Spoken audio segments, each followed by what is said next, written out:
Imagine waking up one day to find your country at war with itself. Outside, flags wave proudly. Inside, hearts break. Fathers and sons prepare to march in opposite directions. On one side, the Union. On the other, the Confederacy. There are no foreign enemies, no invaders, only Americans.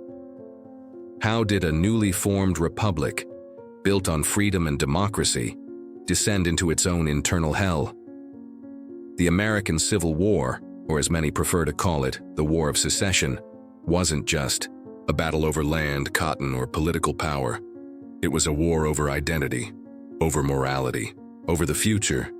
Even before the first shot was fired at Fort Sumter, families sharing the same roof argued over the fate of millions of enslaved people.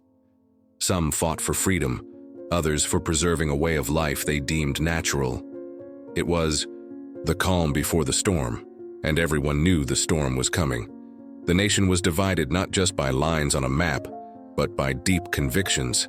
The North wanted an industrial, modern, abolitionist America. The rural, aristocratic slaveholding South saw its traditions under threat. Conflict was inevitable, but no one imagined the cost would be so high. Over 620,000 dead, cities reduced to ruins, wounds that would echo for centuries. And the most chilling part? This war may never have truly ended. In the chapters ahead, we'll take you on a journey filled with twists, where political decisions become personal tragedies, where heroes rise from chaos, and where every battle reflects the internal struggle of a nation searching for its true identity. Brace yourself, because what comes next isn't in the conventional history books. We'll uncover hidden schemes, moral dilemmas, secret plans, and even the strategies that reshaped the modern world. A house divided against itself cannot stand. The words belong to Abraham Lincoln, spoken years before the war, and they rang like a prophecy. He knew. The entire nation knew. The question was no longer if there would be war, but when. How? Did we come so close to collapse? Let's rewind a few decades. In the North, factories hummed with the roar of machinery. Cities expanded, the economy modernized, and the idea of freedom for all gained momentum. The future was knocking at the door. In the South, time seemed to move slower. Cotton reigned supreme, propped up by an untouchable institution, slavery. There, free men were only free because others were enslaved. This contrast went beyond economics. It was moral, existential, like two distinct countries sharing the same map. Politicians tried dousing the flames with wet blankets, compromises, territorial laws, the Missouri Agreement, the Kansas-Nebraska Act. But each solution was just a bandage on a gaping wound. Explosive fact. In 1856, Congressman Charles Sumner delivered a fiery anti-slavery speech in the Senate. Days later, he was nearly beaten to death, inside the Capitol, by a Southern senator. Blood already stained the halls of power before the war even began. Breaking point. The nation teetered on institutional collapse. Mutual trust evaporated. Every new territory sparked panic. Free or slave state? The answer meant votes, power, and entire destinies. Then came the final spark, Abraham Lincoln's election in 1860. He hadn't promised immediate abolition, but the South saw his victory as a death sentence. To them, Lincoln wasn't a president. He was an invader.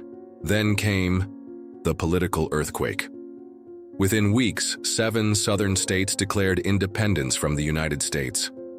They created a new nation, the Confederate States of America. Even elected their own president, Jefferson Davis. Meanwhile, in Washington, Lincoln struggled to keep the Union from shattering completely. But the clock had already lost its hands. The stage was set. Guns would soon be drawn. But there remained one final detail, an isolated fortress off the coast of South Carolina. And it was there that the war's first shot would soon echo. I remember it like it was yesterday. The humid South Carolina wind carried an eerie silence that morning. I was there at Fort Sumter, a lonely fortress in the middle of the sea, staring at the horizon, trying to understand how we'd reached This point, across the water on the mainland, cannons were aimed at me, at us, at what remained of the Union. Fort Sumter wasn't large nor especially strategic, but it had become symbolic, an icon of defiance, pride, and provocation. It was April 1861. Abraham Lincoln had just taken office. And the truth? He was cornered. If he surrendered the fort, he'd look weak. If he tried to resupply it, he'd provoke war. And me? I was one of the Union officers inside. We could smell gunpowder in the air, but no one wanted to be the first to pull the trigger. I remember the letter we received that day: "Surrender or we will open fire." There was no room for negotiation. The Confederacy wanted blood or victory. At around 4:30 a.m., the sky lit up as if it were noon. The first shot came like thunder torn from the chest of a collapsing nation. One of the officers beside me dropped to his knees. There was no turning back now. For 34 relentless hours, we were bombarded. Shells exploded overhead. The walls shook. Smoke filled our lungs. And yet, no one died. Not there. It was as if the war wanted to start. Slowly, savoring the chaos. A little-known fact? Our commander, Major Robert Anderson, was from Kentucky, a slave state. And yet, he stayed loyal to the Union. From the very beginning, this war respected no borders, not even families. In the end, we were forced to surrender. The Union flag came down. The Confederate flag went up.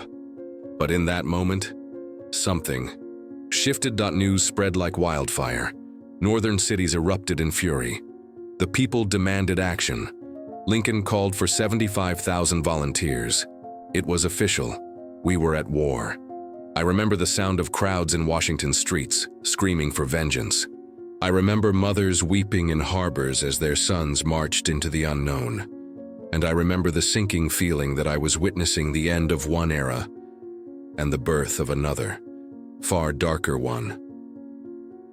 What began at Fort Sumter was just the opening, act of a nightmare that would last 4 years, and no one, absolutely no one, would escape unscathed. What began at Fort Sumter with smoke and shrapnel would soon explode into something far greater: total war. A brutal hand-to-hand struggle for the future of the United States. But contrary to what many expected, it wouldn't be quick or clean. It would be dirty, agonizing, and apocalyptic. By September 1862, the Civil War reached a new hellscape at the Battle of Antietam in Maryland. In just one day, 12 hours of actual fighting, over 22,000 soldiers were killed, wounded, or missing, the bloodiest single day in American history. All for a scrap of land between a cornfield and a stone bridge. The slaughter was so horrific that, for the first time, Northern civilians saw real photographs of bodies piled like firewood. The romantic myth of war died that day. Now death had a face and a stench. But the war didn't stop. It fed on itself. It demanded more. In the summer of 1863, all eyes turned to a small Pennsylvania crossroads, Gettysburg. For 3 days, July 1st to 3rd, North and South clashed in a battle that would alter the war's course and the nation's soul. Here, 160,000 men collided like titans. Hills trembled. The sky itself seemed to crack under cannon fire. When the guns finally fell silent, over 50,000 lay dead or maimed. Gettysburg witnessed Robert E. Lee's fatal mistake, the infamous Pickett's Charge. Thousands of Confederates marched across open fields into Union artillery fire. Nearly all were wiped out. As Gettysburg burned in the east, another siege climaxed in the west. Vicksburg, Mississippi. After months of starvation and bombardment, the Confederate stronghold fell to Ulysses S. Grant on July 4, 1863. The same day Lee retreated. 2 knockout punches in 48 hours. The Confederacy began crumbling from within. This war, once framed as a territorial dispute, now revealed its true stakes: the soul of America. Battles ceased to be mere clashes, they became symbols. Gettysburg meant resilience, Vicksburg, strategy, Antietam, horror. But above all, they proved there was no going back, no easy forgiveness. Every battle dragged fathers, brothers, sons into its maw. Men returned missing limbs, or didn't return at all.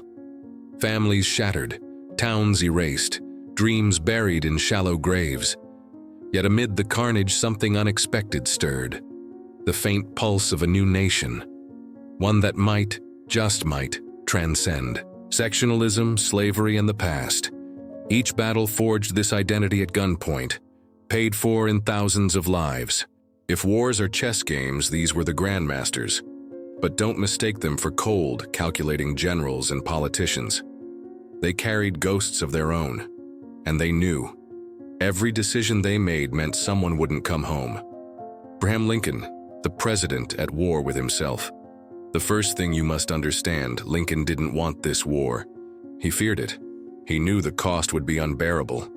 But when 7 states tore away from the Union to form their own republic, he faced an impossible choice. Let the nation split apart? Or wage war against his own people for the idea? For United America, Lincoln battled severe depression.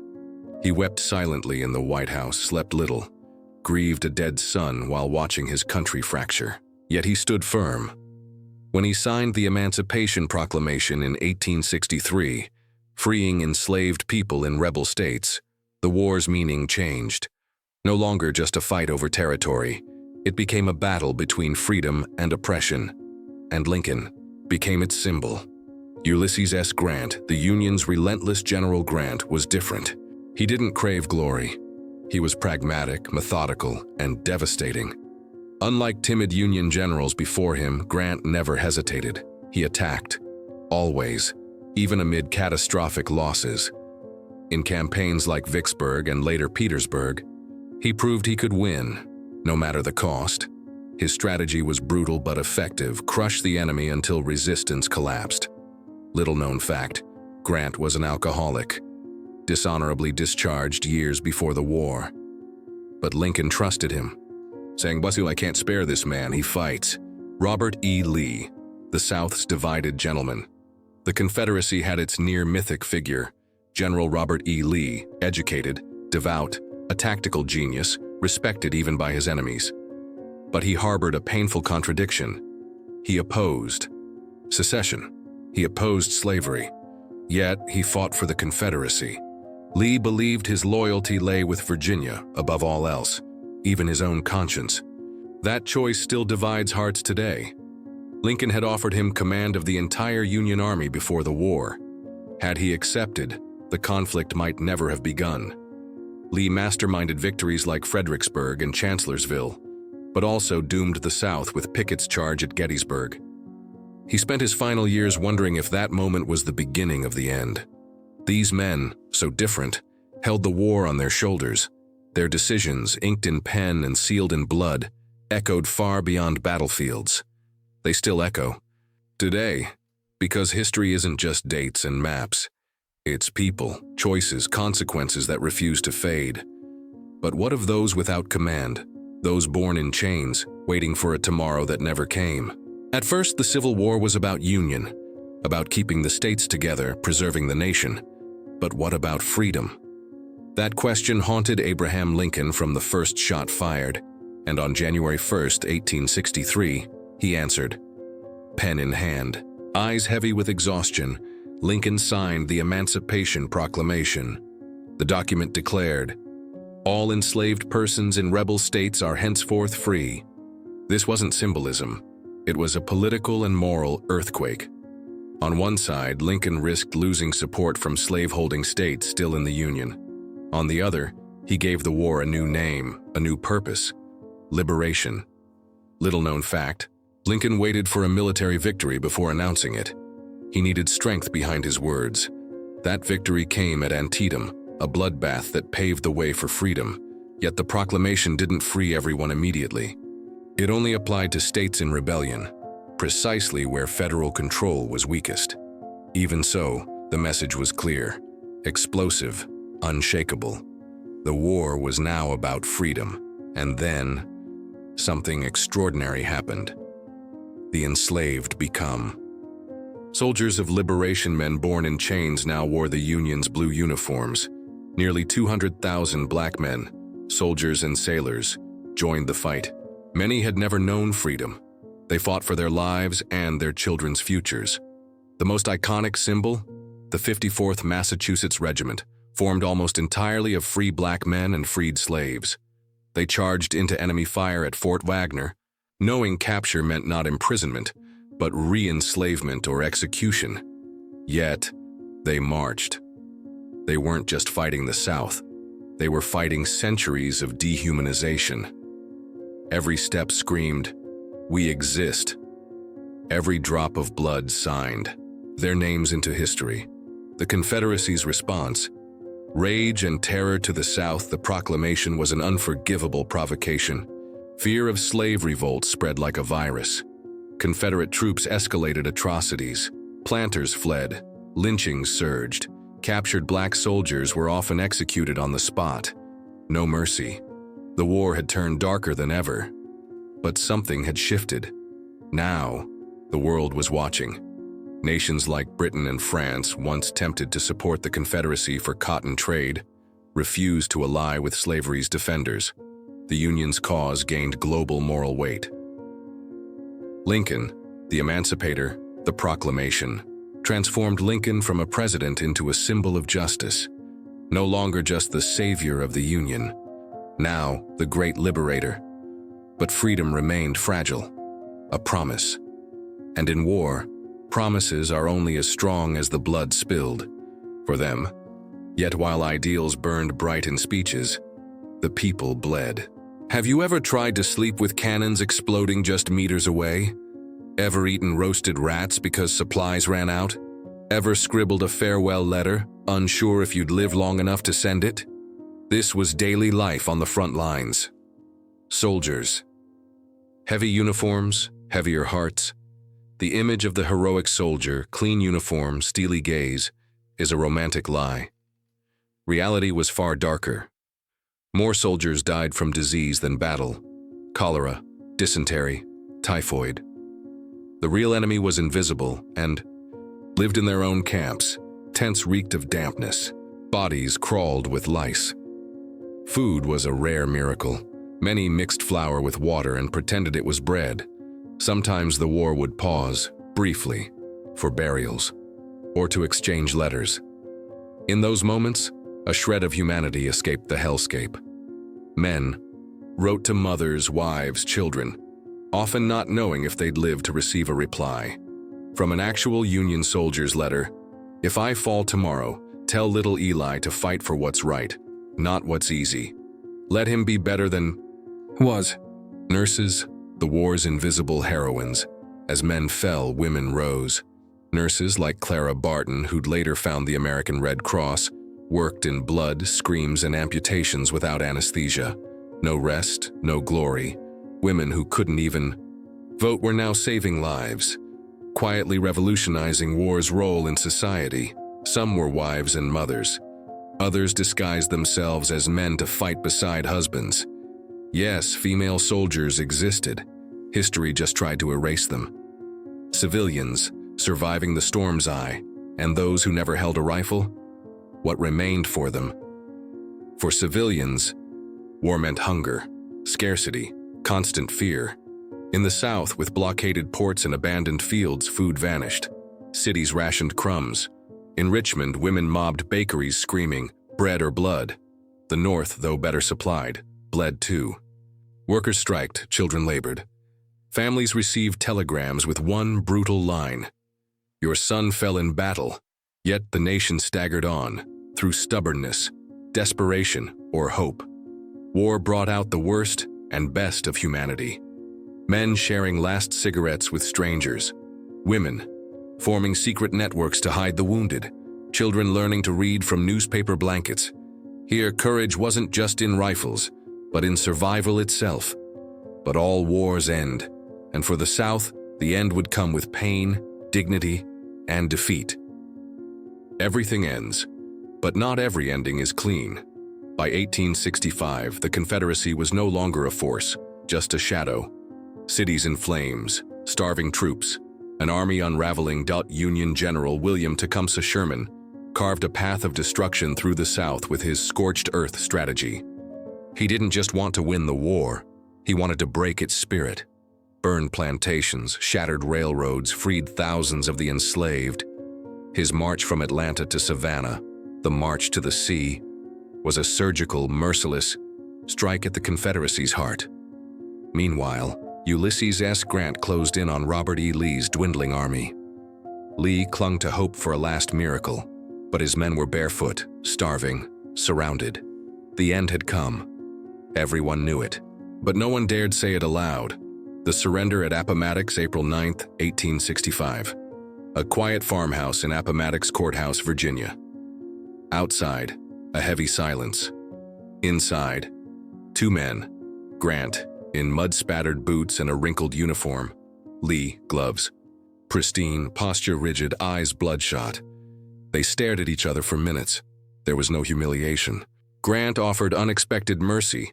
Confederate soldiers could keep their horses, their sabers, their dignity. They'd simply go home. Lee accepted. No tears, no speeches, just a quiet, "It is enough." As Lee stepped outside, his men rushed to him. Some wept. He only said, "Go home. Be as good citizens as you were soldiers." In that moment, the war ended. But no one cheered. The bitter victory. The nation was exhausted. Over 620,000 dead. Countless more maimed. Lives shattered by ideas and ideals. In the North, relief, mixed, with dread for what came next. In the South, grief and smoldering hate. The question was no longer who won, but how do we live together again?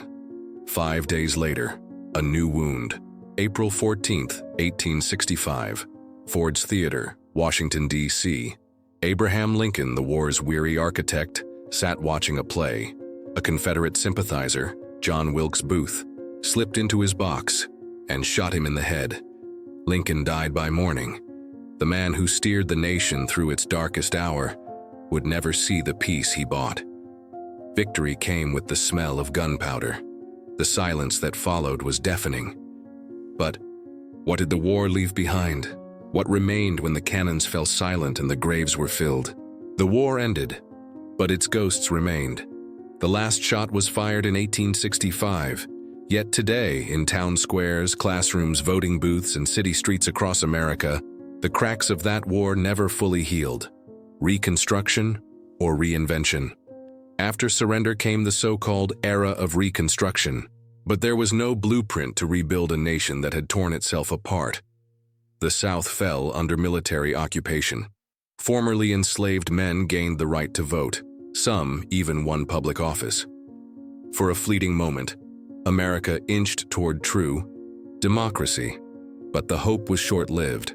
White supremacist groups like the Ku Klux Klan emerged almost immediately. Segregation laws crept into legislatures. The promised freedom was slowly strangled. Many of the ideals that fueled the war were betrayed in the shadows of peace. The battle over memory, even now, Confederate monuments stand in countless cities. Schools, streets, and public institutions bear the names of Southern generals. Why? The Civil War wasn't just fought with bullets, it was a war of narratives. And that war never ended. Some call Lee a hero, others a traitor. Some hail Lincoln as liberator, others curse him as a tyrant. It took until 2021 for the U.S. military to rename bases honoring Confederate leaders. Over 150 years later, the fight over memory still rages. Structural racism, the invisible inheritance slavery, was abolished. But racism evolved. It hid in laws, in policy, in convenient silence. The inequality born in the 19th century still shapes the 21st. The Civil War is the hidden DNA of modern America's racial conflicts, from the Selma marches of 1965 to Black Lives Matter in 2020, all part of the same unhealed wound. The war's unanswered question. The Civil War proved, at horrific cost, that ideas have weight, that words can become bullets, that a nation survives only when it confronts its sins. But did America truly learn? The country remains polarized. Elections are still wars of identity. Justice is still unequal. Are we living the Civil War's sequel? Fought with new weapons? If this war left one question, it's this: what are we doing with the world inherited from those who died for it? The U.S. Civil War was more than North versus South. It was a shattered mirror, reflecting a nation struggling to define its soul. And in that reflection, we saw the worst of humanity and the promise of its best. We saw men kill for ideas. We saw women rise in silence. We saw children grow up in ruins and still believe in new beginnings. Over 620,000 dead. Millions of lives forever changed. A nation that bled itself hollow to heal its wounds. And now, more than a century later, one question remains. What would you have done if you were there? Would you have taken up arms, fled, fought for freedom, stayed silent? But maybe the real question isn't about the past. Maybe it's this: now that you're here, what will you do with this history? Because the Civil War never really ended. It lives in tense conversations about race, in flags that still divide neighborhoods, in inequalities we pretend not to see. It's in your timeline, your vote, your choice to stay silent or speak up. The freedom won in mud and blood demands more than celebration. It demands vigilance, memory, action. If this story moved you, share it, not for engagement, but for awareness, for respect for those who came before. Comment below. What struck you most about this war? What did it teach you about today's world? Subscribe, turn on notifications, not just to watch more videos, but to remember stories that must never fade. And most importantly, take this conversation beyond the screen. Talk to friends, question textbooks, ask more, read more. Because the more we understand the past, the less we're doomed to repeat it.